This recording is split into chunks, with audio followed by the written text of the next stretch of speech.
second audible to get this show started. Woo! What a night. What a night. What a night. What a night. Welcome in, guys, to the DNVR Nuggets post-game lounge, the winner's lounge. Pew, pew, pew. Joker. We'll have D-Line joining us shortly. He's attending to some business right now. You guys will see soon enough. You guys will like it. Yeah. I am joined. First of all, we are presented by DraftKings Sportsbook, of course. Make sure to use code DNVR when you sign up and download the DraftKings Sportsbook app. We've got a crew tonight. We've got Ryan Koenigsberg on the post-game show tonight. Everyone raise your Winsky. Raise your Cheers. Winsky. We also got superstar Dev. I mean, it's just another day in the books. Dev's just basking in the glow of this win right now.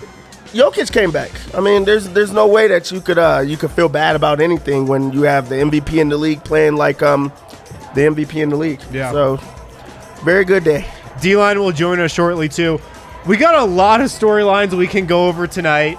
A huge night from Nikola Jokic in his return from a one-game suspension.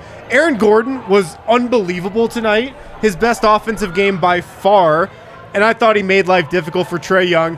But I want to start with the rookie, with Bones Hyland, who it felt like to me took over in the second half tonight. The Nuggets bench was awful in the first half, and he was the total captain of that second unit in the second half, and even was great with the starters. He played a lot with the starters tonight. It felt like his coming out party a little bit tonight with everything he did on the offensive end of the floor. He got some threes to fall, got into the lane.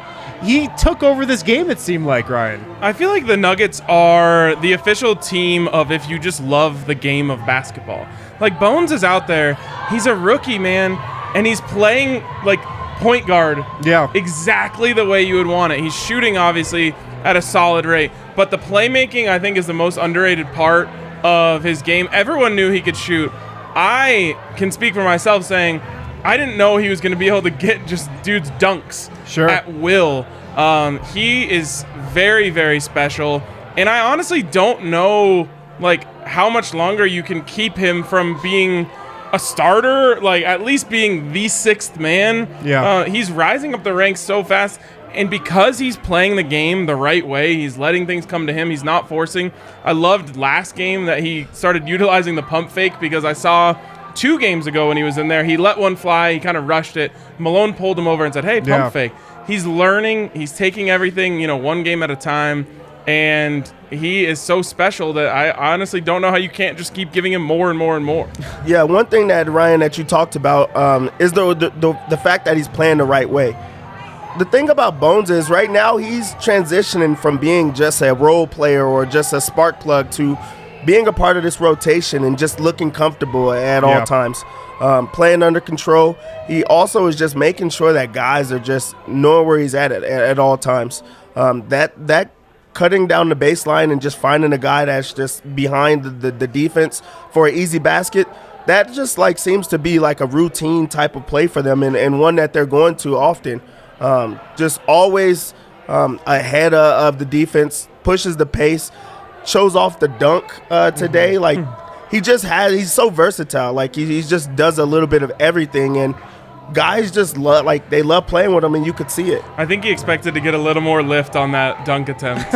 I don't know if he can actually palm the ball because he always does this thing where like cradle. He cups it up and then dunks it. But the biggest thing that stuck out to me about Bones over the last couple weeks is just his poise. He is so freaking poised for a rookie. Like, you can especially tell when he's in the pick and roll and he's like changing speeds, he's snake dribbling, he's doing all this stuff that like you see veterans do in the pick and roll. And this guy's so young. He only spent a couple years in college. He seems even younger, just like with his personality and stuff. But he looks like a veteran out there. It just seems like he's so ready for the moment. He's ready for the speed of the game. He's ready for this level. And like I said, he's poised beyond his years. And like Dev was saying, he's fitting in with every lineup and every combination that you throw him out there with. His defense has been better than I thought it would be. And you talk about his playmaking, and he was known as a scorer coming out of the draft.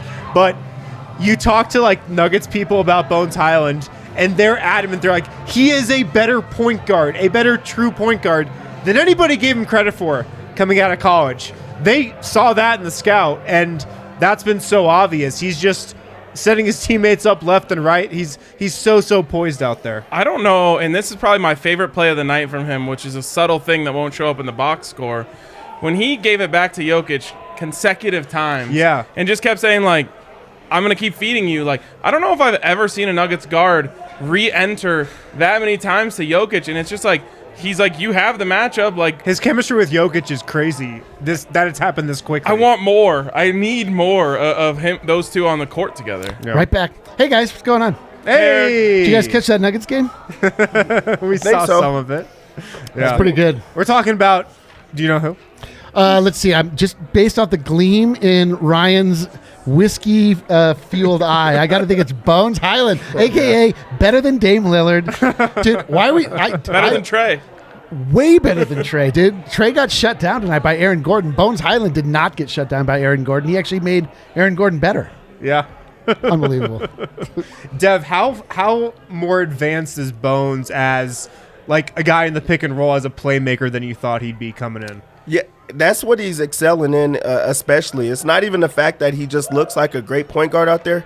He's such a great pick and roll player, and that's like that's next level like thinking, where you have to like read and react the entire time, and he's making the right decision every single time. Even if he makes a mistake, this was my favorite play of the game. He makes the mistake, he gets back on defense, gets the steal, and then throws it up. Like, those are the type of plays that just like pop for him, is just because there's. Did you put this on? I did not put Peaches on. Yeah, you did. No, no, we do not choose Peaches. Peaches chooses us. Yeah, whatever, man. Yeah. Bones is Peaches. One thing about those entry passes, I feel like he's so clean getting it in there. Yeah. And it's one thing that really bothers me when the Nuggets get a little bit sloppy.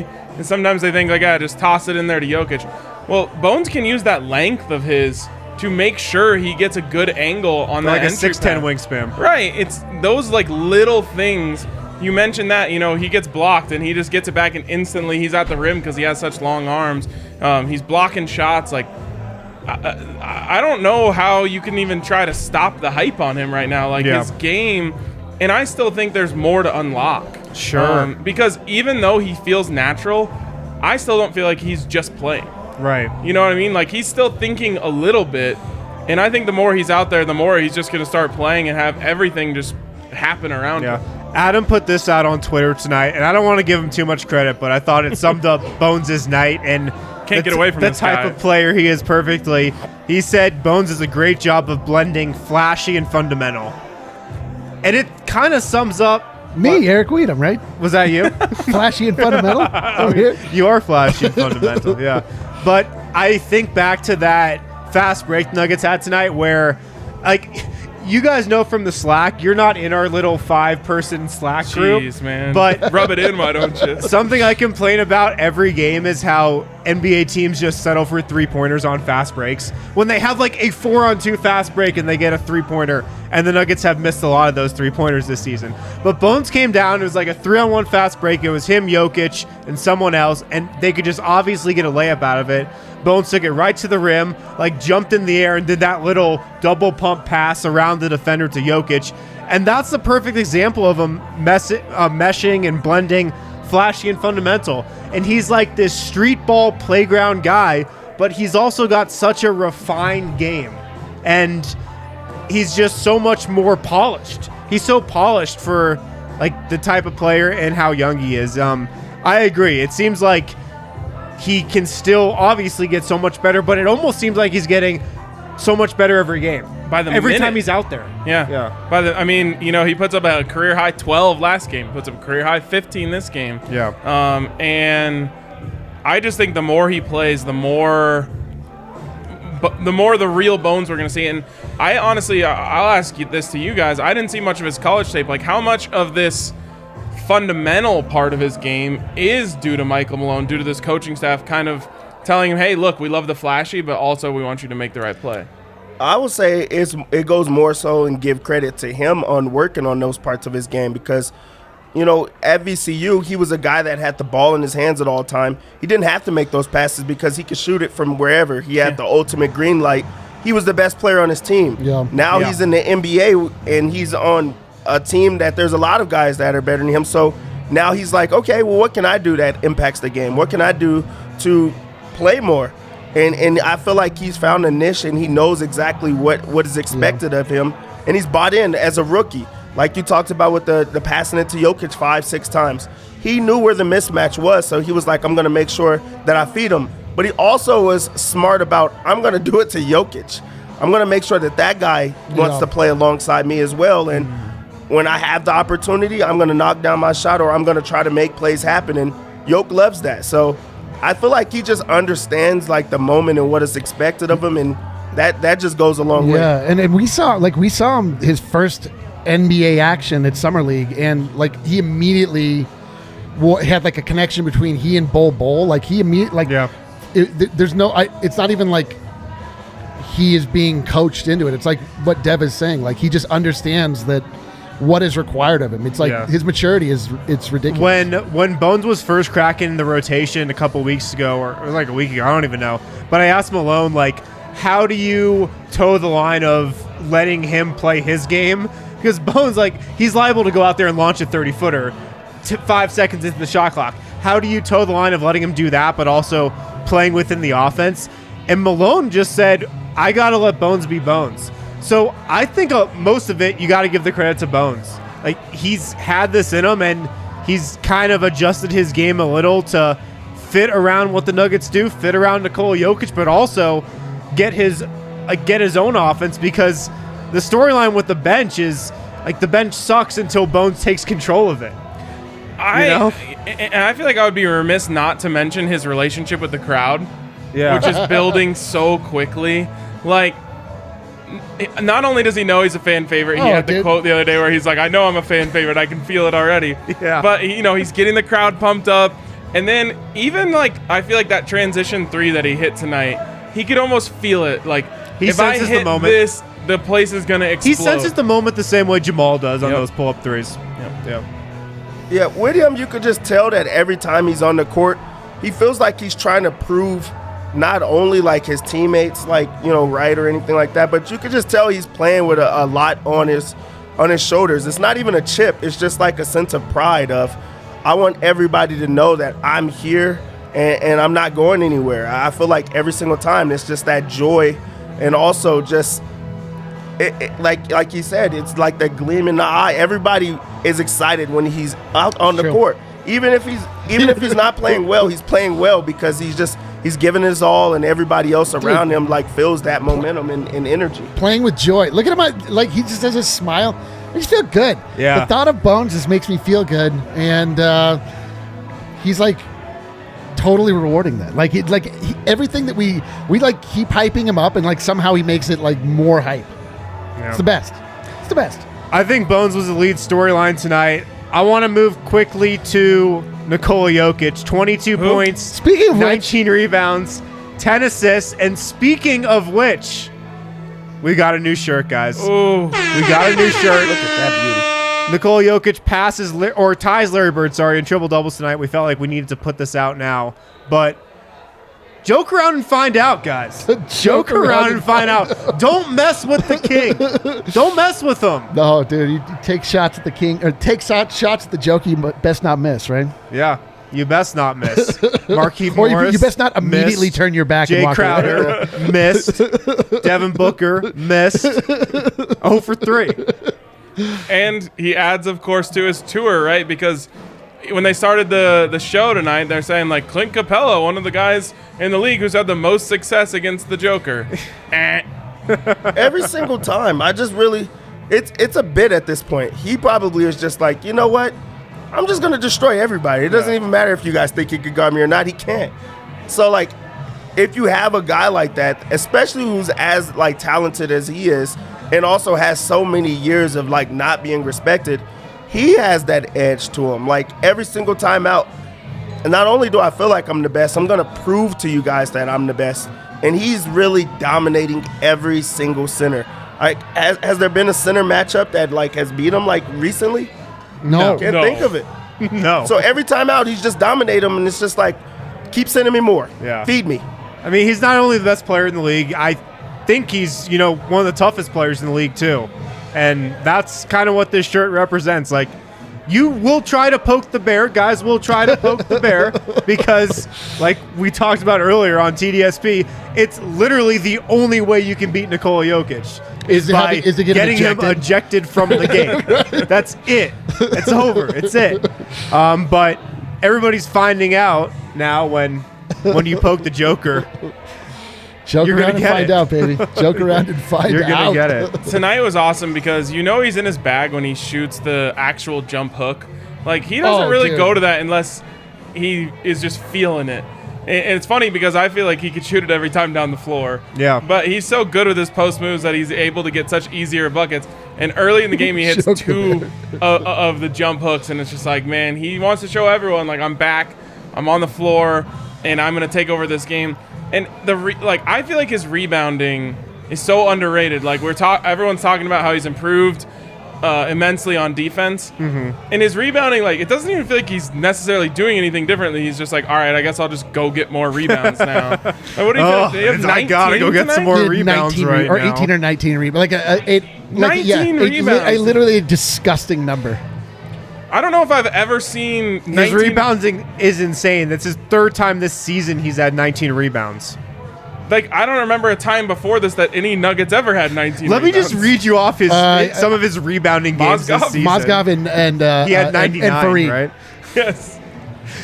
19 rebounds tonight, 15 against Miami, 14 against Houston, 19 going back against Minnesota, 16 against Dallas, 19 against Cleveland, 16 against San Antonio, 13 against the Suns on opening night. So what's his you're low onto something. Like, his low is 6. Okay. So he's had 2 games with single-digit rebounds, 6 and then 7.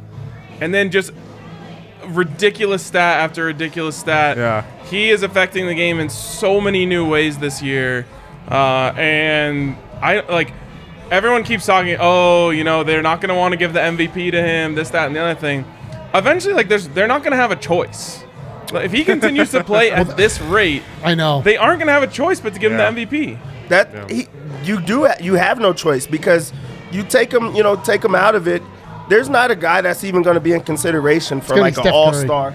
Like, I'm just saying for an all-star on his team or like not even close. Oh, right. Like, he's going to have all of these guys that are, labeled misfits, and he's going to lead them to a top 3 seed or whatever the case may be while putting up insane numbers for the entire year.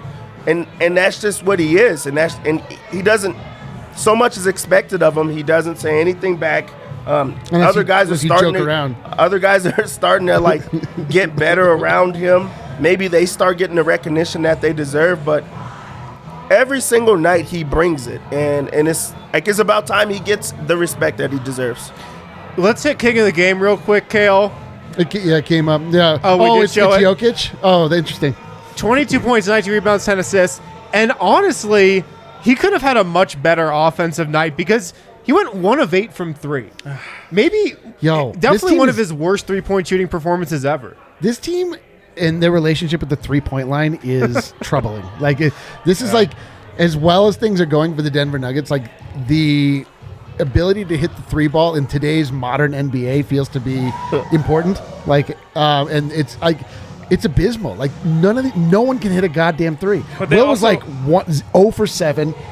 Before Jokic became the best 3-point shooter on this team, it was Jamal Murray. It's true. And MPJ. Neither of those 2 guys are out there. And even when MPJ was out there, he wasn't shooting it well.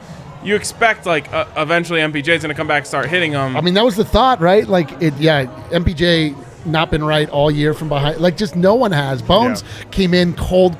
Then he started to hit him. And, there's nothing louder than a Bones Highland 3-point shot. Yeah. So you did think that was a bad shooting night from 3 for the Nuggets? Are you going to tell me some stat that disproves it? Did you see how bad Atlanta shot tonight? I'll tell you exactly how bad of a night it was. It was only the Nuggets' 5th worst shooting night of the season, and they shot 28.6% from 3. The Hawks shot 17% from 3 tonight. The Hawks are down bad right now. They've lost 6 in a row. New ball, dude. The new ball. Yeah, dude, it's too ashy. Screw that new ball. I just need...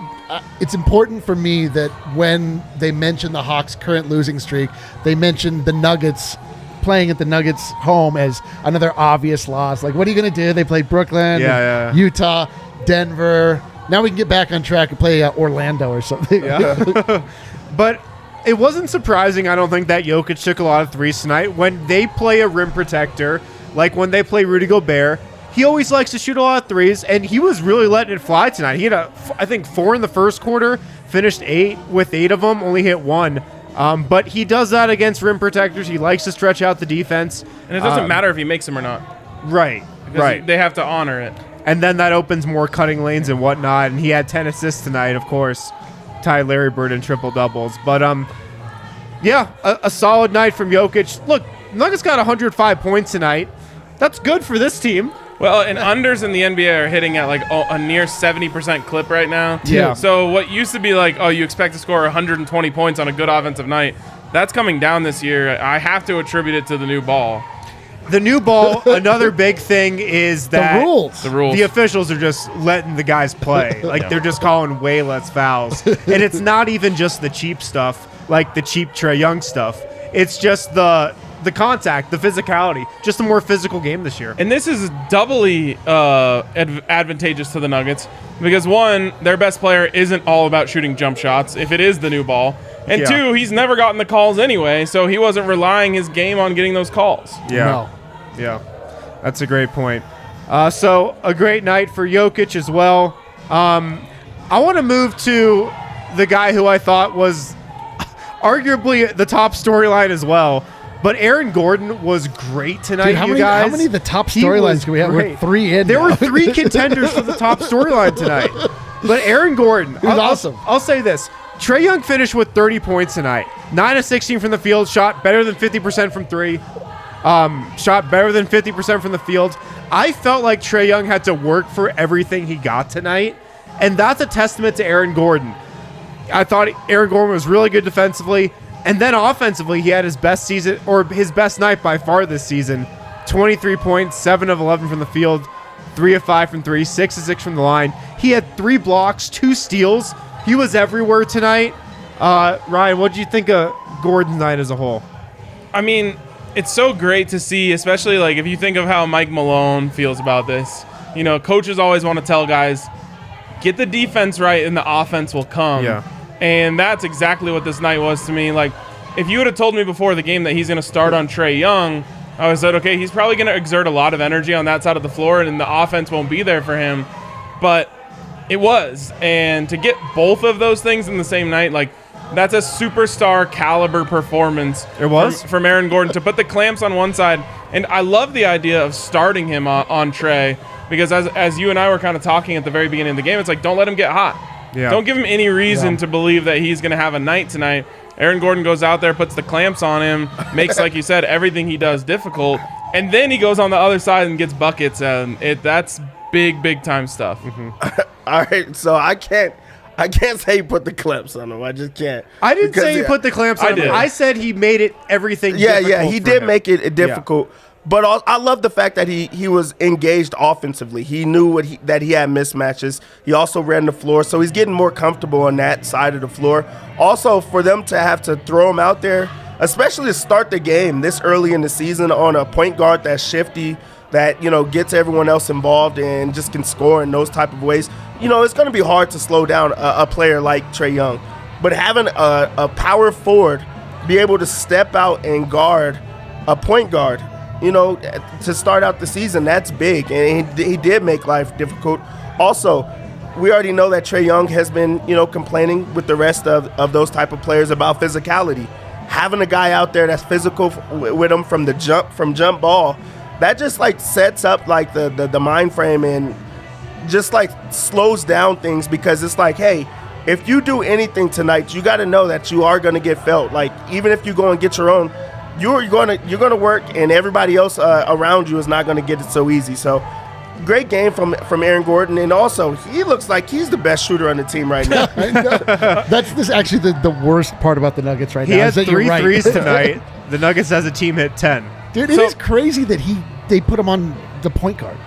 Like, it's insane that Aaron Gordon can very successfully guard Trae Young. It is. Like, yeah, that's not what you expect at all out of that position. Like, I mean, I'm convinced that he can guard everybody on the floor. Like, There are very few defenders in this league that can go from guarding Luka Doncic at 6'7", 6'8", 230 pounds to guarding Trae Young at 5'11", $170. And you probably put him on LeBron too. Right. And Aaron Gordon can guard both those guys and then guard a LeBron, a Kawhi, a Paul George. He's such a versatile defender, and it's crazy. I keep coming back to this, but I didn't know he was this type of defender. I had no idea he was this type of defender. Dude, when he was in Orlando. I had no idea. No clue. To go back, so this is the first time I've looked at the box score. Yeah, that's I'm like, whoa. Trae goes for 30 points. And 9 assists. And 9 assists. What's crazy, though, is so many of these Nuggets-Hawks matchups in years past, it just felt like Trae Young was dictating the entire game. Oh, just cooking. And so, despite the box score, it didn't feel like he was getting whatever he wanted at any time. And so, relatively, that felt like he got the clamps put on him. He has but he's that type of the guy. Nuggets in the past. The relative clamps, the relic clamps. Because there's so many games where it's either he's getting an open three or he's head faking that, getting into the lane, getting an easy alley-oop, and he had those moments tonight, but he did not control this game. There was times that, I just keep on going back to the night that Trae Young went nuclear. Like, controlled the Pepsi Center. Yep. Trash I'll never talking. forget that. Dude, that was talking Pepsi Center, dude. To the He has no dominion over Ball Arena. That's it. That's what it is. That's what it is. So yeah, in that regard, he did like control. Like he was the calmer, like the calming force out there. That was like, hey, you're gonna get yours, but you're gonna work hard. And it's just like PJ Tucker and those type of like players. They're gonna still get 30 put on them, but you're gonna remember that they was guarding you. You're not gonna want to play against this Denver team and know that they have a guy that can slow down and make life difficult for your best player. Yeah. I mean, the Nuggets defense as a whole, we've talked about this, but it continues to be really, really good. And look, Atlanta's been losing. They've lost 5 straight. They're 4-9, but they still have a top 15 offense. They still have a better offense than league average. They still got Trae Young. That 2-man game with Clint Capella is good. They've got Collins, Bogdanovich. They got shooters. To hold that team under 96 is still a really big accomplishment. And you got to give Gordon some credit. Nikola Jokic, I thought, played another pretty good defensive game tonight. The bench held it together just enough. So another Munder. I mean, official motion to refer to, or I guess just rename Ball Arena to the Mansion of Munders. The Mansion of Munders. The Munder Mansion. Munder Mansion, I like that. Munder Mansion. Welcome to the Munder Mansion. It's our house. Do you think that Jokic is sitting there during his first rotation where he's on the bench saying like, bro, you guys won a game without me. Why are you doing this right now? Because they had a nice lead. They give it away. I feel like every time he comes in, he's feeling like, man, I got to pad this lead as much as I possibly can. But then he missed a game and they win it. He's got to be like, guys, come on. Just pretend like I'm not here. I think that he looks at it like, they need me. They need me. I'm going to go out there and just continue to dominate. That's how I think he looks at it. I really don't think that he's down at any point. Never high, never low. He's just kind of like, hey, it happens. Like, let's get better. Ray's right. It's not the Munder Mansion. It's the Munder Dome. Oh, the Munder Dome. Welcome to the Munder Dome. Wow, that is Thanks, Ray. so good, Ray. Thanks, Ray. That's incredible. The Munder Dome. Oh my God. I'm not even gonna be able to sleep tonight. Just Thinking about how good stew that on is. that for a couple minutes. I guess I'm doing the reads tonight as well. You can toss me one, see if I can handle it. Can you handle the new Hassel read? Ooh, I would have been fine until you said the new Hassel. I didn't even know there was a new Hassel. There's a new Hassel read. Turkey is out. Beef is in. Oh. For Thanksgiving. I'm in on that. Hassel Cattle Company is giving our amazing listeners a holiday special with 15% off your entire purchase at Hassel Cattle Company. So not 10%, 15% off your entire purchase at HassleCattleCompany.com. Thanksgiving's coming up. It is. A lot of people are overly sentimental about the concept of turkey. People like it, but do they really like it? Do they really like turkey like they say they like turkey? No. Dude, put some Hassel cattle on the. Do you love your family? Like, do you love one another? Do you want to spend your time together enjoying all things. I have a sweet aunt, yes. Oh, you do? I don't like my family at all. So I want to get a Hassel cattle to cut that tension. Knowing you, I'm sure you got some stocked up for I'm just kidding. Thanksgiving I love my night. family. Go to hasslecattlecompany.com. Use code DNVR15. Get 15% off your entire order. Turkey's out. Beef is in, guys. Turkey's out. Beef is in. Turkey's out. Beef is in. hasslecattlecompany.com. Use the code DNVR15. Get 50% off your entire purchase. You can pick anything you want from Hassel Cattle Company. You don't even have to really have it for Thanksgiving. If you want to, you can. You don't really have to, though. You can have it in the lead up to Thanksgiving. DNVR15 for 15% off. Snooze Sleep. Love the guys at Snooze Sleep. Oh. I have You the have a snooze Snooze flip. Sleep. I have the snooze flip. Adam has Are you- the wait, Snooze Flip as well. So are you soft and cold or hot and hard? After that game, I'm hot and hard. But most nights, I go soft and cold. Right. It's 4-in-1 mattress, and you can mix and match anything you want. You can customize it. And I'm being 100% serious when I say it is by far the best mattress I've ever slept on. I had like a crappy IKEA mattress. Yeah. And I just didn't know. We've like, all been there. I didn't know how big of a problem that was in my life until the folks over at Snooze came over, hooked it up with the Snooze Flip, and I realized, like, wow, I was making a big mistake trying to pinch pennies on the thing that I sleep on every night. Yo, we say this all the time. Like, as the resident old person, allow me to just tell you some life advice. Spend money on a bed. Toilet tissue. No, get a Two-ply. get a goddamn bidet. But Wow. spend money on a mattress, a television, a couch, and then a computer, and literally nothing else. That's literally what I've discovered. This is year 29 for me on Earth. Couch, bed, TV. Yep. Yeah. Those are where you need to make your big Internet investments. is another one you Yes, need. yes. But the promo that Snooze Sleep has going on it's honestly like one of the best promos I can remember any sponsor doing with us. You're going to get $250 off your mattress. Then you can also get $250 off your frame when you use the code DNVR. That's at snoozesleep.com. So go to snoozesleep.com, use the code DNVR, get $250 off your mattress and $250 off that adjustable base as well. All right, back here on the DNVR Nuggets We're podcast, back. presented by DraftKings Sportsbook. Use code DNVR when you sign up and download the DraftKings Sportsbook app. Let's go up and down the roster some more. Will Barton has been playing great, did not play great tonight. 2 of 11 from the field, 0 of 5 from 3. What are you laughing about? Dev is slandering me in the comments. It's fine. Just, He's this is what I repulsed have at to the deal idea with. of a bidet. Whatever. I Go host ahead. the show for the first time in a while, and these guys are just deep in the comments. They're like the kids, like a substitute teacher. Yeah. Oh, full on. No, Oh, you don't want to see me with a substitute teacher. All out. Yeah. I'll turn to Ryan, though. What'd you make of Will Barton's night? He had been playing great, had been shooting the ball great, just didn't seem to have it tonight. Yeah, I mean, he absolutely deserves a break on this one. Like, it happens, right? You're just not going to have the ball going in the bottom of the bucket some nights.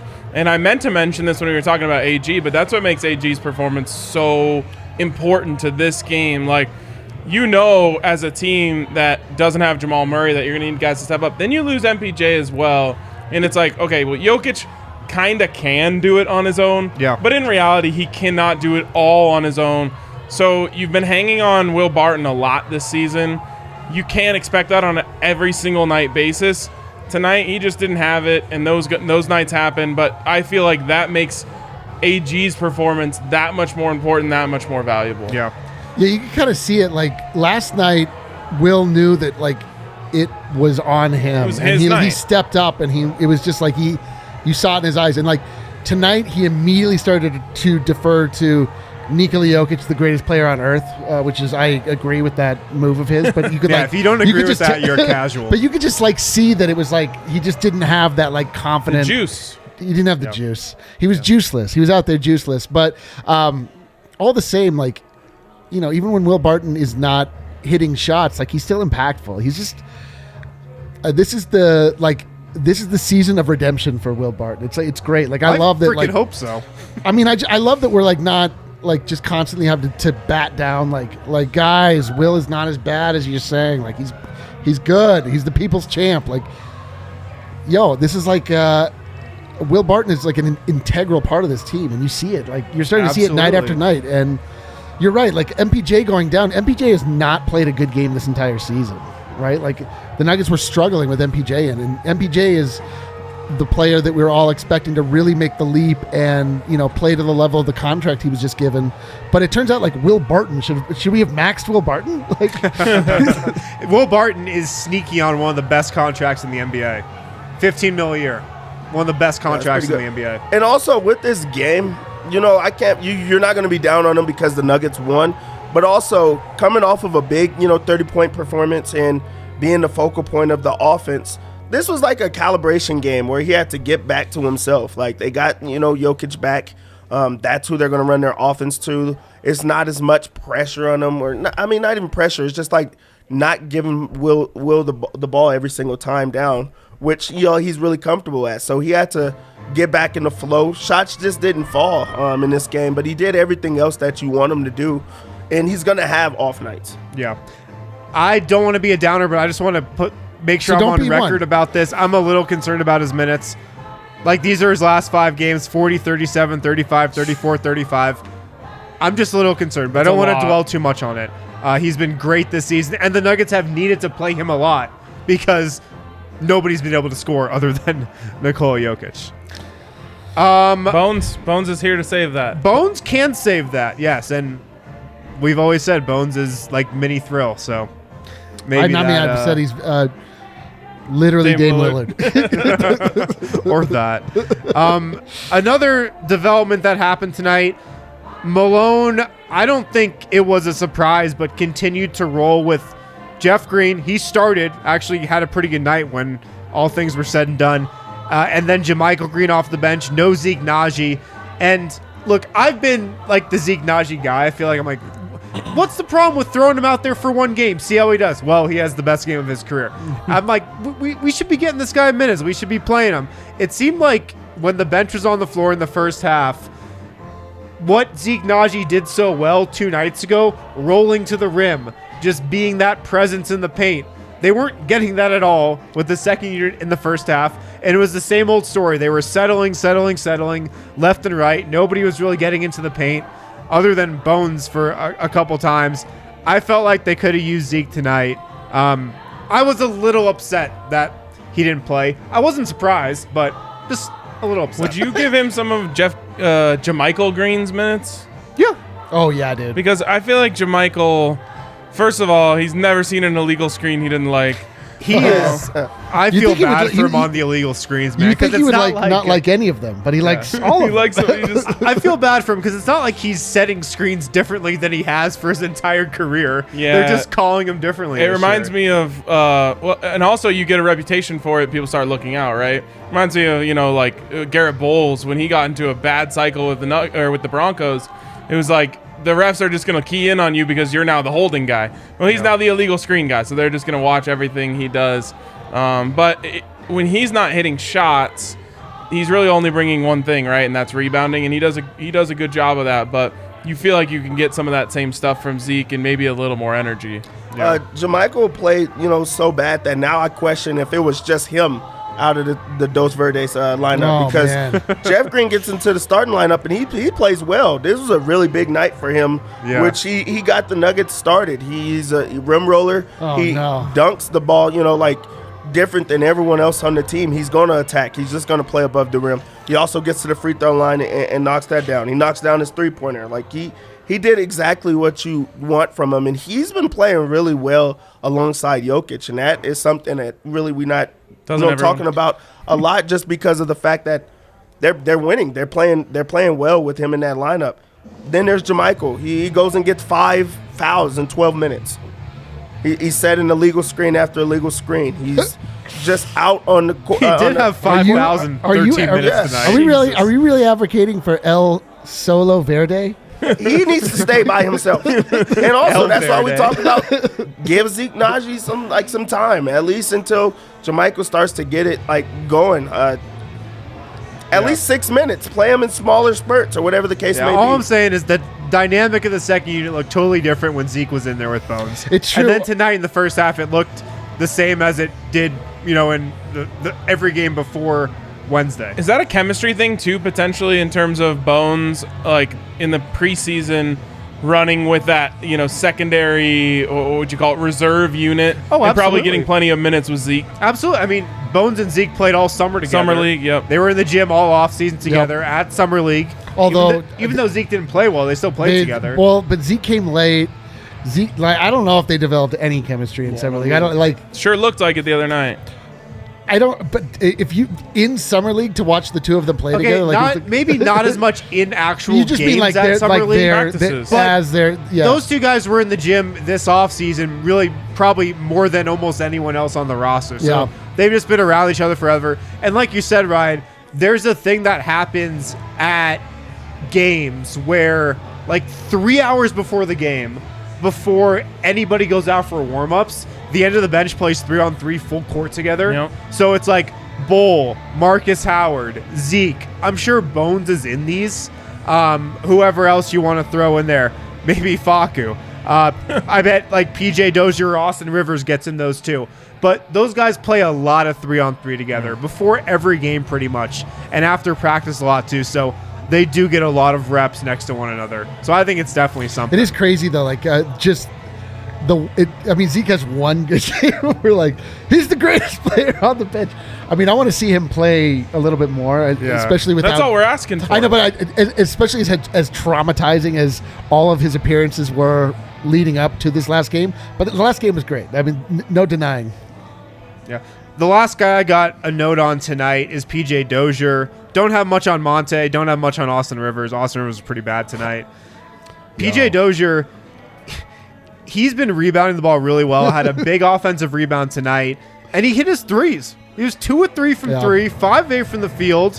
One of his better games of the season. I've been pretty critical on PJ because I really thought he was going to be the breakout guy, especially on that bench unit. But nights like tonight make me a believer again. He was great. 12 points. Like I said, couple rebounds. Good defense as always. He's been really good defensively this season. So, good PJ night. Yeah, going into this season, if you were thought about, 12 games into the season that Dozier and Aaron Gordon would be the guys that you're counting on to knock down three-pointers, you would be okay, what is their record right now? What is going bad? They're having to do that. But that just goes to show the work that they're putting in on that part of their game. Dozier somehow seems like he's in double-digit scoring, and I don't know where they come from. Just because he's such a spark, when he's in the game. Also, I thought he would play a lot more on-ball defense on the guards, but it seems like he's guarding the bigger guys this year.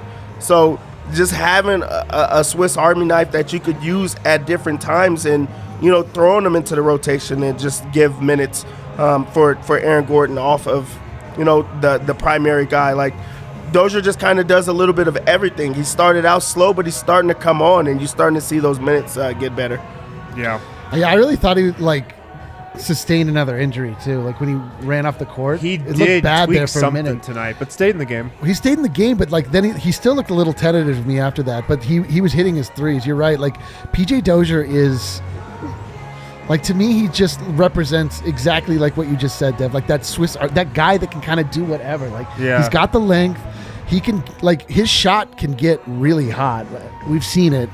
He's pretty inconsistent. He does run very hot, very cold. It's easy to forget that he was an absolute bucket in the G League. Totally. Yeah. Dude, we have nothing but G League buckets. Torrey Craig, total Marcus G League Howard. Marcus Moore. Marcus Howard. Marcus Howard was oh, no, he hasn't played in the G League. He has not played in the He's G League. never played in the G League? But he's Morris, definitely going to be a bucket. Monte Morris was an absolute G League bucket. All we do is sign no G League LeBrons, last year, dude. Okay. The pandemic, Yeah, that thing. I've made this comp a million times, but I really think that Nikola Jokic is the Peyton Manning of NBA history. Yeah. And one thing, you mentioned, you think if AG and PJ Dozier were guys you were counting on to make threes, you'd be in big trouble, but you're just never in big trouble when you have Nikola Jokic on your team. But like PJ Dozier is a perfect example. When he plays minutes with Jokic, he just makes shots. It's like how Peyton Manning turned Austin Collie into a big time receiver. Like no one ever heard of him after he left, but there's just like some guys are just so good that they make everyone around them so much better. And you can even see this with, I'll make another cross-sport comparison with McKinnon. Like, sometimes guys get elevated up to Nathan McKinnon's line, and all of a sudden they start producing. Yeah. It's like, you put anyone around Jokic, and they produce. It is hilarious. Like, Jeff Green, part of the Dos Verdes, were like, is this guy washed? And then we put him on the starting lineup. We're like, this guy's great. He's great. That's amazing. Yeah. One thing I do love about Dozier, though, and I thought this was apparent tonight, he's always playing under control. Yeah. He never gets sped up. And sometimes I think it's one of his faults. Like, I want PJ Dozier to take some risks sometimes. Like, I want him to just try to penetrate and make something happen. But his game is just taking what the defense gives him, making the smart play, making the easy play, the right play. Yep. And nights like tonight, it paid off. So, Love it. I believe we have a super chat, Kale. Should we hit that real quick? David W. Styling like Bones Highland. Put players on an island. Put players on a poster. Handles hot like toaster. Drive lanes like chauffeur. 3-ball wet, need a coaster. Incredible. Bars. 10 out of 10. Bars. Absolute bars. You know what That was incredible. the comment was great, but the delivery? You can't handle the I truth. like the delivery. No, I'm saying maybe better. Oh, Unbelievable. okay. All right. I thought you were going to come after my guy over here. No, I felt like I was in a crescendo. I was like leading up to it. well, as soon as you realize, that's the thing It about took him a second to realize what he was reading. That's the thing about a sentence that rhymes. You're like, it takes you a few seconds to be like, oh, and then good job though. Yeah. I think we are still waiting for Adam. Adam's at Ball Arena tonight. First Nuggets game he has attended this year. Shout out to him. But we will get what Michael Malone said, what I assume Nikola Jokic said. I think he's also talking to Aaron Gordon as well. Did we get another super chat or no? Did we get another super chat? Amanda super chat. We will track down that super chat if it's the last thing we do. We don't let any super chat go It might unread. actually be the last No thing we super do. chat left behind. Yeah, we definitely can. This weekend at DraftKings Sportsbook, guys, Love that place. got a great deal going on for you. You can bet on any NFL game this week at DraftKings Sportsbook, an official sports betting partner of the NFL. New customers who bet just $1 on either team to score can win $100 in free bets. So super easy. Go on to DraftKings, download the app, use code DNVR, bet $1 on either team to score. If they do, you win $100 in free bets. Are the Broncos going to score against the Eagles? Yes, they Yes. are. Okay. They got a backup offensive coordinator in there, They do. which could Might be a good thing. Yeah, might be a good thing. Might be a great thing. So make sure to download the DraftKings Sportsbook app now. Use promo code DNVR. Bet $1 on either team to score and win $100 in free bets. If they score, you score with promo code DNVR this week at DraftKings Sportsbook, an official sports betting partner of the NFL. Must be 21 or older, Colorado only, new customers only. Restrictions apply. See DraftKings.com/sportsbook for details. And if you have a gambling problem, call 1-800-522-4700. I've also put up $1 million of my own dollars on that. Whoa. Really? If there is any game in the NFL this week that ends in a 0-0 tie and you chose that for your DraftKings Sportsbook, I'll give you $1 million. I'll match your million. Matching it? I'm a match Let's his go. million. Let's go. That's You guys wild. are I'm that type of guy.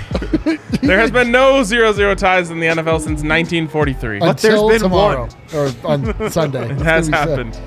What are you going to do when you have to scrape together $1 million times however many people you? Pocket change, baby.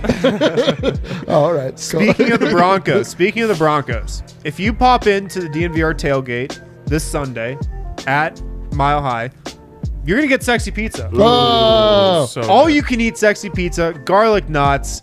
Like, I eat way too much sexy pizza as it is. These tailgates are not helping me because I live It's an addiction. very close to a sexy pizza, the one on Pearl by South Broadway. wouldn't you say though that any pizza you eat becomes sexy pizza? Probably. That's a good point. I have just kind of like malformed pizza, but unless I eat sexy pizza. That's the only way for you to have sexy pizza. Yes. But you can get it at the Broncos tailgate on Sunday. You can Tailgate also, of the year, of course. Tailgate of the year, you calling it? Yes, Tailgate of the year. I have put a stamp down. I'm taking this feedback from the streets. Oh. The streets are talking. Saying, yeah, the streets have been I saying. love when the streets talk to you and Harrison. Many people saying man. this could be the tailgate of the year. Many people are saying Yo, that. we've sold a bunch of tickets. It's going to be a big deal. Like, even if you don't catch the bus and you're just going to the game, like, come over to the tailgate. It's so fun. We have games, laughs. I'm going to the game too, so I'm gonna have a couple extra Breckenridge Distillery and Breckenridge brews. Oh, let's freaking go, dude. Yeah, shot skis are involved. Every time I go there, I'm just roped into taking a shot. Yeah, no, it gets it's unavoidable. I would describe our tailgates as mad real. Yeah. But if you don't go to a tailgate, you can get sexy pizza. They got 4 Denver locations: Cap Hill, South Pearl, Jefferson Park, and Park Hill. New location in Trinidad, Colorado, coming soon for all our viewers in Trinidad. Check that out. Also at StravaCraftCoffee.com, use code DNVR25 if you're a new customer. Get 25% off your first order of Strava Craft Coffee. You can also get a Strava Craft Coffee subscription. Get your CBD-infused coffee delivered to you. If you're a returning customer, which I'm sure most of you are, use the code DNVR20. Get 20% off your order from StravaCraftCoffee.com. That's DNVR20 if you are a returning customer, DNVR25 if you're a new customer at StravaCraftCoffee.com. Is that Dev over there hitting those notes? Dev's knowledge of popular music is so bizarre to me. He has the greatest holes, but then the who is Dev collabing with All American Rejects did not have Not that. a collab I expected. That's who sings this, huh? Yeah. Yeah. Dev's just pissing himself now. So they never guessed. Streets are talking to me, and Dev's singing All American Rejects. How the tides have turned. Kale, we found the super chats, did we? Let's Lost go. chats. From Amanda. Vibes are immaculate. Let's go Nuggets. Love you guys. Thanks for all the bonus content you provide Dude. us, Nuggets fans. Everyone become a DNVR member. For Amanda is- excellence. Oh, yeah, that was Amanda, the one. Facts. Amanda is an absolute Facts. homie. She's in every chat. Amanda, we love you. You're the best. Thank you, Sorry that Amanda. Kale almost missed that looking at his Twitter DM. Disgusting. Unreal. He's spending too much time on Tinder. Let's see what else we got. Joseph. Atlanta suffering from osteoporosis right now. Bones got him looking weird. Love it. That was another one where I didn't know where it was going, I would but say, eventually yeah, I dude. was like, this shit goes. Even if that was a regular chat, I would describe that as a super chat. Amen. Yeah. We got one A more. Google I chat. think, Google chat. from X Mullet Burden. something. Don't worry about it. Just Jokic only has 2 teams without a triple-double against, I'm guessing. Pacers and Wizards. Tonight was his first against Atlanta. let's go. Great stat. What That a was a great stat. Great stat. Super stat. Why So is he not giving Sabonis a triple-double I yet? know. What was the other one? The Wizards? Yeah. He'll probably give Wes They're pro- Unseld Jr. They're one probably later. just up by too many points when they play the Wizards. That's actually facts. That's a very good point. That's a very good point. Well, we are still waiting for Adam. He's at Ball Arena right now. He's going to give us a lowdown in a little bit on what Mike Malone and Nikola Jokic and Aaron Gordon Time had to warm up. say. The people want it. Time to I was warm going up. to talk about Michael Porter Jr. Oh, no, for a yeah, second. yeah. Yeah, let's do that. We Let's could do go that. to around the association. No, talk about MPJ first. We will go around the association. I hope. I'm hosting this show. All I want to do tonight is go around the association. But I kind of got to say the elephant in the room. The Nuggets are 4-0 without Michael Porter Jr. Dev, is that something or is it nothing? That's the question I'll pose to you. The thing is, it's something based off of everyone seems to be playing within the flow of the offense. Like, everybody seems to be on the same page. And it's not even that shots are falling, because they're not. It's just the fact, like, that everyone seems to be involved, and there is no, like, person that you're down on. Well, Barton has a bad game, like, shooting the ball tonight, you know, and nobody's down about it. You just feel like you have to go through him at so many times, and also you just and it's like not his fault, but like you, like, when he has a bad game, you talk about it. When he, like, has a mess up on defense, you talk about it. Yup. it's just a lot of emphasis on his bad games, and just because you're expecting so much more and you want a good game. So for them to be winning without him, and Jokic to now be picking up triple doubles, ball is popping. Now for the rookie to be getting like more opportunity, like it's opening up doors for other guys. So I think it's more so in that. But I mean, of course, you want MPJ like back healthy and in the flow of the offense. You just want it to all come together. But now that he's not and they're still winning, what do you say? Yo, it's the Nuggets are now, like we talked about this before, they're playing with joy, which is a difficult thing to quantify. But there was like a definite dark cloud that was sort of hanging over one corner of the starting offense. And it's so confusing because Michael Porter Jr. is so supremely talented. But I can't be shaken off this point. Like, I think that the stances that he has taken are putting him in such a position that like his life is heavy. Like he is put into a category. He's being pointed at. He's being mocked. He's being separated from his team. He's being like all of these things. And, I don't know if he's been injured the entire year. I don't know what his back, like if it flared up. I don't know. Like his shooting motion has looked strange all year.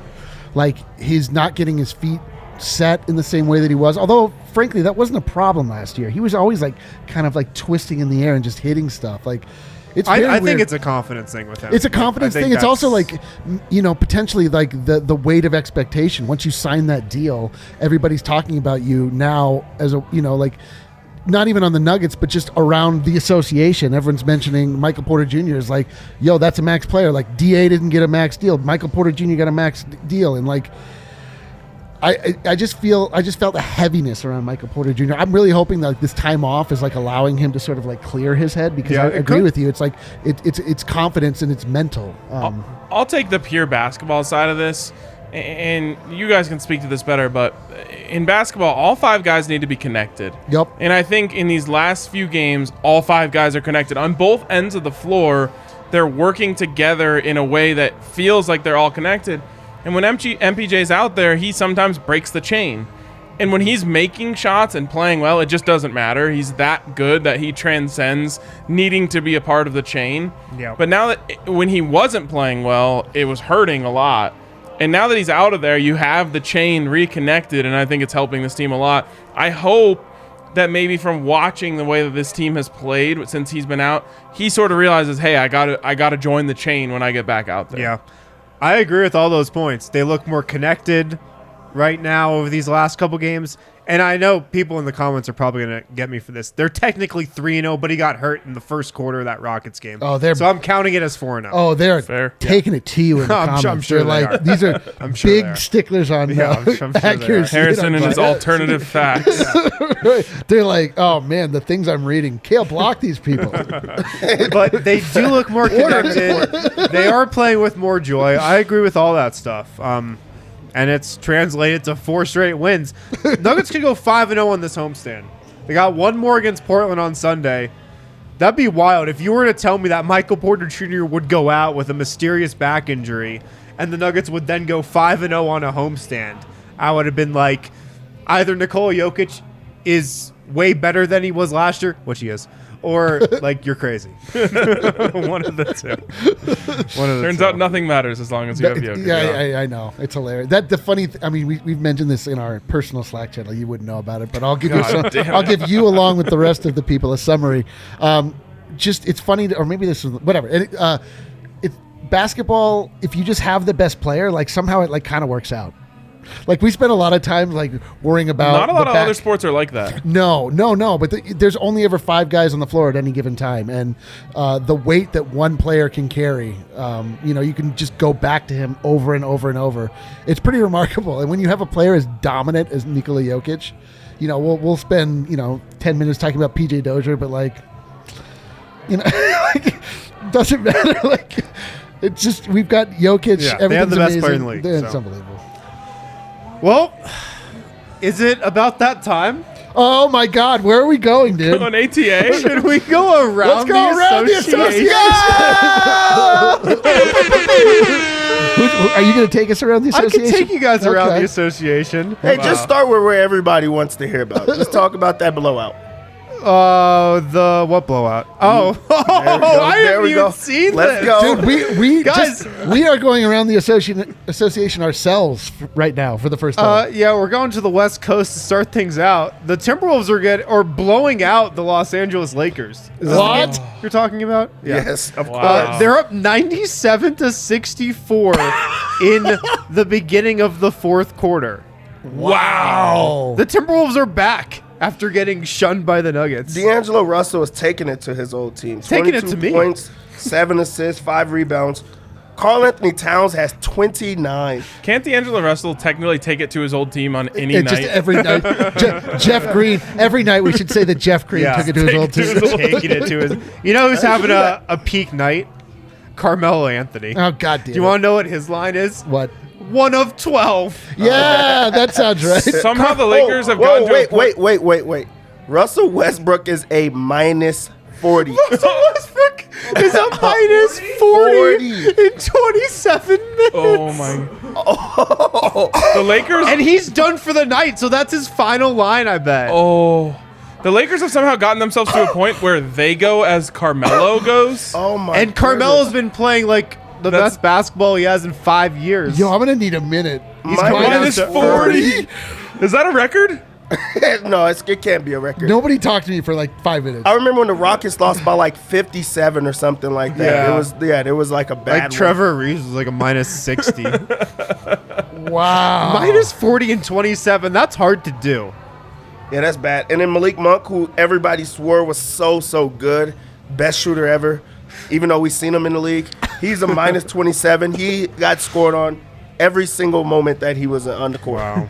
I will say he's one of the few guys I've ever seen drop 50 in a college game. Well, it's not college. But right? it's, man. we're a long time removed from Maybe we that. should go Rodney Dangerfield. Go back to school. Like, let's sign back Oh up. man, that Oh, was my that was a God. good one to start off with. Wow, I've never been happier to go around the association as I am right now. Minus 40. Holy smokes. I want to pour one out for the New Orleans Pelicans because their season's over. It's over. 13 games in, they're 1-12. They lost No again tonight. way. Yeah, So before Zion's season even starts, they're already out of playoff contention. Like Did you call Christian? he texted me earlier. I feel bad. I haven't texted him back. Damn, the Pelicans big timing. are down so bad that Christian can't even get a return text. He's getting big time by He us. probably needs some counseling right now. That's yeah, bad. in that game, James Harden has 39 points, 12 assists. Kevin Durant has 28 points, 8 assists, 7 rebounds. And then your boy, Joe Harris. My has guy. 24 points in that game. Hey, Okay. How many free throws for Harden? 15. He's back on his Back. bullshit. Yeah, He's back, baby. He's back. Yeah. Yeah, I mean, what if Zion Williamson misses the entire season? Wait, I didn't say that. What? Okay. Minus Minus 40. Yeah, I feel like I want to get that chant started at the bar. Minus 40. Minus 40. Gang. That's like just a regular night on DraftKings Sportsbook for me. It's true. That was a good one. Oh, man. All right, let's see what else we got going on in the association. This was probably the marquee game of the night. Warriors kind of blow out the Bulls. Yeah. 119-93. The Warriors are 11-1. They're a reverse God damn Pelicans it. right now. You know what sucks is that they don't have Clay back yet. Yeah. I It's know. kind of scary. And What they do are you mean just it's kind of scary? It's absolutely terrifying. they're just begging to give Steph MVP. Like everyone is just Yeah. frothing at the mouth. Yep. Ready to give it to since him. we're there, he had 40 Ballots are points. probably already turned in. Yeah. to He be had honest. 40 points tonight, 9 of 17 from the three-point line. I think I might be clamoring to give him the MVP also. Yeah, like, He's really... they're just fun. He like when you watch him, it's hard to like be against Steph Curry. If you watch him, you're just like, man, this is joy. Like every single thing about the way they play is just the right way. He just shoots the hell out of the ball. Their Steph, team yeah. wins. Notably not affected by the new ball. Yeah, know. funny. It's funny. Like you can predict the guys who are going to complain about the new ball, Yeah, right? yeah. Bones Lillard, Highland. Booker probably, James Harden probably. Like you just know who's going to I complain love about that the you're new slandering ball. them based on what you think. Oh, you just know. Like, I just know the guys who James are Harden probably said, "What a loser!" Probably. Yeah, you just know. Like Luka, probably gonna complain about it. What a bunch of losers, probably. The Thunder beat the Kings. Let's check out Josh Giddey tonight, my guy. Only 7-5-5. Right. Bad game for him. Lou Dort went off. SGA went off. See, this is why we have to do around the association, because Shai Gilgeous-Alexander, the Thunder are just doing him a disservice by tanking for like 4 straight years. Nobody ever is going to hear his name or what he did. So we've got to tell the world what Shai Gilgeous-Alexander did. What'd he do? Shai. 22 points tonight. That's in a win. That's what that preamble led to. Also, he went 9 of 24 in that game. Like, you said, the world needs to know about a guy that scored 22 points. Yeah. This wasn't just about tonight. This is just about his entire career. Jokic could literally play the whole game with a headband over his eyes and put up 22. Lou Dort had 22 points. Yeah, a guy that just can't score, or he's getting better, but yeah, that Thunder team is they're not fun to me. They're not. No, dude. What about Poku? No, I like Giddey tonight. 1 point. 1 point. 1 point. Yeah. Dude, Poku. 1 point is the saddest stat line of all. Rather have 0. Easily rather have 0. The Hornets beat the Knicks tonight. The Knicks coming down to earth like everybody saw coming. Bing bong. Let's see what we got here. LaMelo. 12 points, 17 rebounds, 9 assists, 5 steals. Couldn't get the triple-double. Shame. 4x5 game. Hate to see it. Absolutely hate to see it. Gordon Hayward had a nice night. Miles Bridges had a nice night. Mason Plumlee doing his thing. Man, the association's heating up, is it not? Boston. This segment is heating up, let me tell you that. Boston beat Milwaukee tonight. The Bucks are 6-7. Oof. Something or nothing. I mean, I think it's something. Tonight was a night that they played without Giannis, so you kind of like expected them to lose. I'm actually shocked that the Bucks kept it around. But yeah, for them to be having issues with like Giannis having to take like nights off and them just not winning or getting there, like, I mean, that says a lot, about them. Also, is Chris Middleton not playing? No, he's not. So it's nothing. It's nothing. It's absolutely nothing. It's nothing. Nothing is the answer I was mean, looks you like can't just do this forever though. Like, you got to start winning eventually. you do, but they're a team that they just need to get into the playoffs. Yeah. Like, you just get in, they'll be fine. I think we have a special guest joining the show. Adam Mars, straight from Ball Arena. There he is. Look at him. Man, I hope that's a muzzle. Adam, how does it feel that you've had no nachos, no beers, no anything tonight?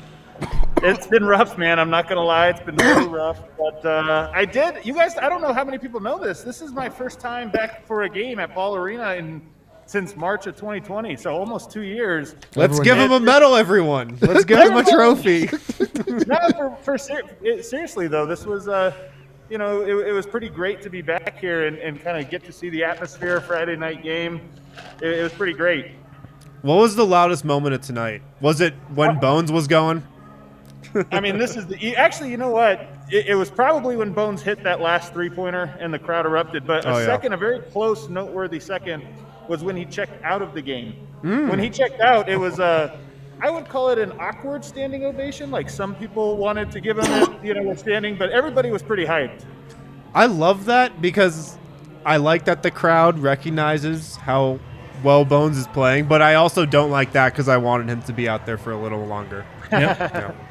Well, I'll tell you, I put this on Twitter. When he hit that second three, the Nikola was running back on defense, and he screamed at the crowd, he was so hyped. You don't really see that out of Jokic. Wow. Maybe when he does something, but it was when Bones hit it that he kind of screamed and erupted. You really get the sense he likes playing with him.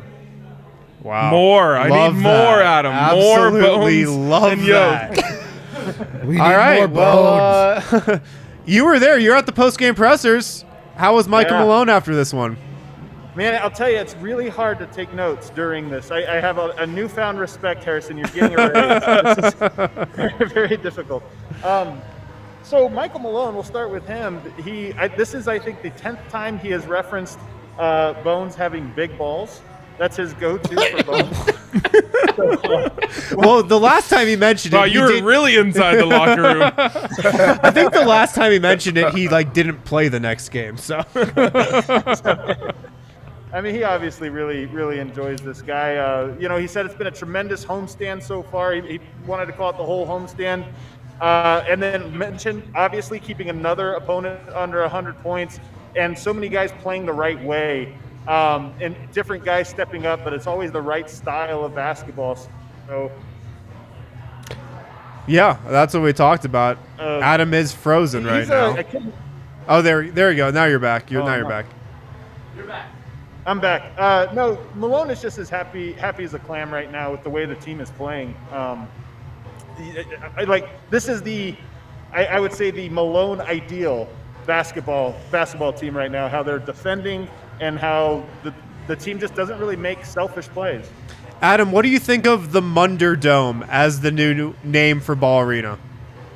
I think it's a perfect one. What was the other one? The Munder Mansion. The Munder Mansion. The Munder Dome is but then so much better than that. Yeah, we built the Munder Mansion and then immediately decimated it in favor of the Munder Dome. Shout out Ray. Shout out Ray. Of course it was Ray who came up with it. No, it was Mansion of Munders. That's what it was. The Mansion of Munders. But then, how do you continue to live at such a charade when the Munder Dome charade immediately comes along? Wow. That was the wrong word and the wrong pronunciation. It's a charade. We're walking around the charade of us pretending that's the right. The word you're looking for? It was a combo. There's a charade. We're pretending that it's the right one, but it's not all along. I think it should be like Babe Ruth had multiple nicknames. I think Ball Arena, the Sack, the Ball, the House of Munders, the Mansion of Munders, and the Munder Dome. They all work. Yeah. Let's go. How do you feel about the Bones Stones? Bones Stones. What Malone is talking about. I think maybe we might hear Malone bust that one out before too long. I mean, he's very impressed with the size of his cojones. All right. So, Malone, have anything else, or you want to go to the players? He said that it's funny because I asked everybody that came to the podium tonight where their confidence comes from in Bones, because I'm just so curious. The team seems pretty confident in him, almost weirdly confident when he's on the court. And he said that it comes from making shots, which I feel like is not true. Right, because you have to have confidence before you make a shot. I think it's his confidence. That's what I asked him, where his confidence in Bones comes from, and he said making shots. So maybe that is as simple as that. I think it's Bones' confidence. He's so confident in himself that you can't do anything but feel confident in him. Yeah. It's just funny that you say that, Arcade, because I asked Aaron Gordon that, and that's what his response was. Is he said it's his confidence in himself that gives us confidence in him. And I thought that was really, really interesting. In fact, he was asked a follow-up: can you have too much confidence? Can a young player especially be overconfident? And Aaron Gordon kind of just sat for a second, and then he goes, "No." Yeah, Bones. I'll tell you what Bones is. He's a foxhole guy. Oh, dude. He's a foxhole guy. He's a foxhole guy. He's definitely a foxhole guy. Yeah. He got the place going tonight, man. He really was in his bag in that second half, and I'm sure you guys felt it watching it there, but being here, he was just having so much fun that I just knew all the shots were going in. I knew all the passes were going to get through. I knew everything he was doing was going to work because he was just in such a good his vibe was great tonight. Incredible vibe. Yeah, it was. I have the definition of charade if you want to hear it. Sure. Sure. Charade, I said charade to be funny, but it's an absurd pretense intended to create a pleasant or respectable appearance. We're walking around pretending like the Munder Mansion is the right phrase when we know all along it's the Munder Dome. Okay. Real quick to talk about the vibes, Adam. When Bones put his hand to his ear, not only did the Ball Arena crowd go crazy, the DNVR Bar crowd also responded to that. Yeah. Did Bones he hear Highland that? is a fan favorite and a bar favorite already. He's definitely a bar favorite, yeah. It was great, man. I'm telling you, it was incredible energy. Kind of going back to AG, he's a really good interview. I don't know how many people know this, but Aaron Gordon, I think, is a pretty good podium guy. I asked Nikola about his chemistry with Aaron Gordon, and it's funny because I asked Aaron Gordon, he's like, oh, it's great. It's so much different than last year, this or that. And I asked Nikola, and Nikola goes, it's getting there. It'll be better. It'll be better. It already seems pretty good to me. Yeah. That's just me, though. Yeah. Yeah, it's pretty great, man. I got to say, it is pretty great. I asked Nikola also, where does how does a young player earn confidence from veterans? And he said being humble. So you really get everybody's answers. Make shots, be confident, be humble. I mean, you kind of get a little bit of everything from people. But whatever it is, they do have confidence in them. Yeah. The combination of confidence and humility kind of goes back to your whole thing about his combination of flashy and fundamental. Which is Adam's thing that he tweeted out, which I did give you credit for. Whose thing is it? Circle thing. So it's a circle. Life's a circle. What else did Jokic and Aaron Gordon have to say? So, I mean, that's more or less what Jokic and Aaron Gordon had to say, Malone. But we also talked to Bones, of course, guys, because, obviously this was a huge game for him.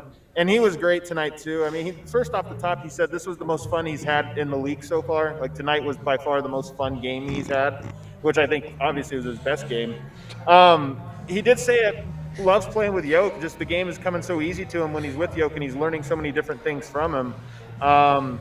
And he said that he actually first sensed that his teammates had confidence in him this summer, like in the open runs. Like he said it was right away. They kind of treated him like they had confidence with him, but that it keeps growing and growing, and he could kind of feel that they're trusting him more and more.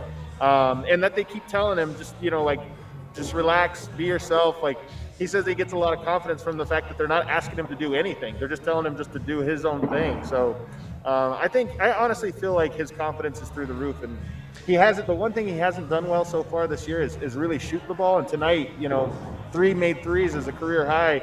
I kind of get the sense maybe the monkey's off his back with his three-point shot. Well, that's interesting that he said he got his confidence, or he saw his teammates have confidence in him in the summer, because they're just playing pickup. And look, Bones is a hooper, and he can probably just slide into a pickup game and just play, It's not like you're sliding, this is a bad example, but like Tyler Lydon into a pickup game. It's a little different when you slide a hooper like Bones in and you can just play. Like, I think that might be something. Similar slot they were drafted in. Hey, into the first round. Tyler Lydon, not a hooper for sure. Definitely not. Anti-hooper. You know what's funny, though? Think about this year with Bones. How many times have you seen him pass when he should have shot, or shot when he should have passed? It's really not that often. Only a couple, yeah. He kind of, he'll make a mistake here or there. He'll have a turnover. He'll do this or that. But it's rarely from, either being too aggressive or not aggressive enough. I think he has a pretty good balance on that. And you can imagine if he has that in these games, if he had that in pickup. Yeah. Yeah. No, totally. Anything else from the Munder Dome that you got? Can you hear us? I don't know if he can hear us. Can you hear us? Hopefully it's coming. Yeah, it's coming back. Maybe it's not great. Anything else from the Munder Dome? Anything else you got for us? As Aaron was walking out tonight, I asked him what the success rate is on the 5-4 pick and roll with him and Jokic, and he just goes like this. He goes, "Shh, it's terrible." He's like, "It's terrible. We never get it." Love it. Well, love it. Yeah, Aaron Gordon is a good interview. People don't know that, but he is really thoughtful, and I say this a lot, but he's been through a couple different basketball lives at this point. It's so true. Yeah. Orlando and here, it's just a totally different. Also going back to Arizona. Yeah. And also, Adam, I thought you made a pretty compelling case for the shush to be done up higher over the nose. Oh, no. You yourself, that was a low-level shush. You don't even believe your own propaganda. I'm disgusted by you. I don't think you know where my nose is. My nose is here. Adam, we're familiar with your face. I can tell. You said much higher on the nose, up almost touching the eyes. Those were your words, and now you're in violation by dropping your mask. The problem for Adam is that his fingers are so damn long that even in the middle is up at the top of his forehead. If you ask me. Pretty ambiguous. All right, man. Well, we appreciate it. How would you rate your first Munder Dome experience out of 10 tonight? I'd give it a solid 8. Okay. Oh, that's pretty good. Okay. Some room for Pretty improvement. good. All right, man. See you. Maybe see you at the tailgate this weekend. We'll see. Definitely see you Sunday for Nuggets Trailblazers. All right, you have to click the little thing on the bottom. Get him out of here. Yeah. There he goes. Get him out of here. Oh man. Well, hell of a night, guys. Hell of a night. Nuggets are on a nice little win streak here. They've won 4 in a row. They're 8-4. Had a lot of great performances up and down the roster tonight. And hey, thought it was a pretty good post-game show. It was a pretty good post game. Shouts to you. The shirt did really well. You guys are awesome. We do have one more super chat to get to from our girl Haley. We should show that shirt. Thanks for doing Around the Association. It's my favorite way to hear NBA updates right now. I do like SGA, Dort, and Giddy. Also, minus 40. Minus 40. Dude, that's queen of the chat, Haley. Yeah, make sure you hit a like before you guys head out. Make sure you subscribe to the DNVR YouTube channel. If you're not a member, go to thednvr.com/subscribe. You can read stories from me. You can read grades from Brendan Vogt. You can read the list from Adam Mars and watch the list when I hop on there on them. So tons of great content on thednvr.com. And thanks for tuning in. We'll be back with the pregame show Sunday. Portland's in town. Should be a fun one. Let's go. Talk to you guys then.